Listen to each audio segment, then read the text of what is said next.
The church doors were still open. They should not have been. Night had already settled over the monastery, thick and unmoving, the kind of darkness that swallowed sound before it could travel. The brothers had retired to their cells.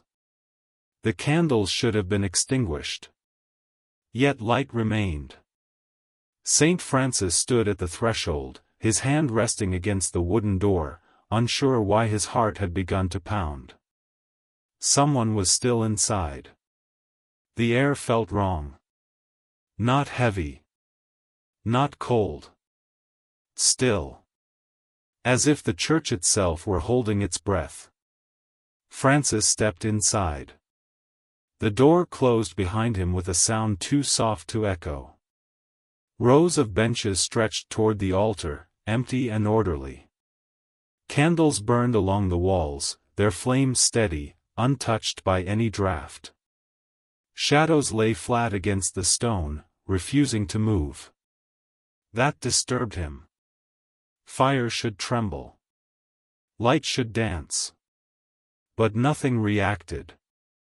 Francis walked slowly down the center aisle. Each step felt watched. When he reached the altar, he saw him. An old man knelt there. Still wearing the robe of the order. Hands folded.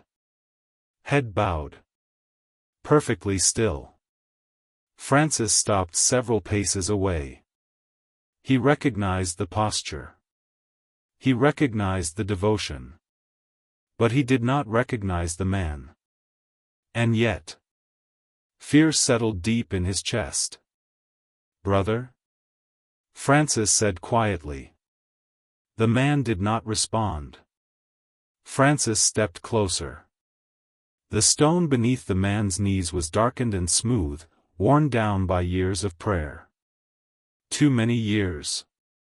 How long have you been here?" Francis asked.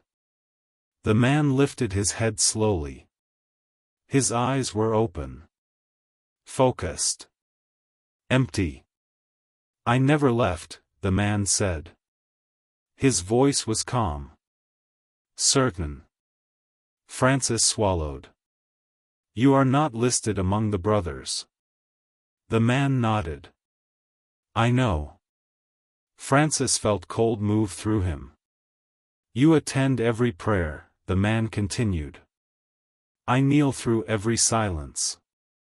I obey every rule." His hands tightened slightly. "I was never sent away." The candles flickered. For the first time. Shadows shifted. And behind the kneeling man, another shadow rose. Taller. Wider. Wrong. It stretched along the stone wall, horns forming slowly from the darkness. Francis did not move. The demon stepped forward. It did not hide. It placed one hand gently on the old man's back. "This one belongs to us," it said calmly. Francis whispered, "He has committed no sin." The demon smiled. "Exactly." The old man's lips trembled. "I prayed every day," he said softly. "I fasted when told. I kept silence even when it hurt." The demon's hand remained on his back. Steady. Patient. Francis knelt beside him. "And when did you last ask God to change you?" Francis asked. The old man froze. The question lingered. "I don't remember," he said at last. The demon leaned closer. "We never rushed him," it whispered. "We let routine do the work." Francis felt grief tighten his chest. "You stayed obedient," Francis said to the man. "But you stopped surrendering." The old man's breathing quickened. "I thought silence was holiness," he said. "I thought obedience was enough." The demon straightened. "It usually is," it replied. Francis looked up. "How long?" he asked. Decades, the demon said without hesitation. The candles dimmed further. Francis noticed more shapes now. Between the benches. Along the walls. Kneeling. Still. You are not alone, the demon said. The old man turned, fear finally breaking through his calm. How many? Francis whispered.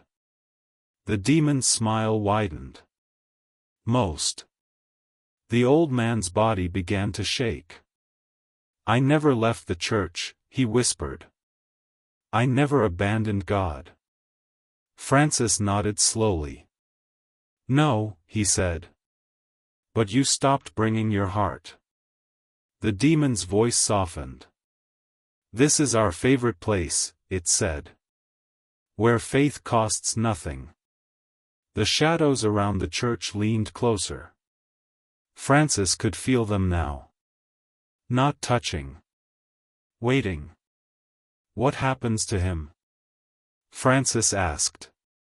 The demon answered calmly. He stays. He prays.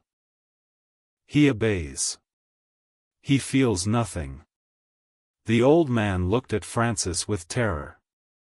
Is it too late? He asked. Francis opened his mouth.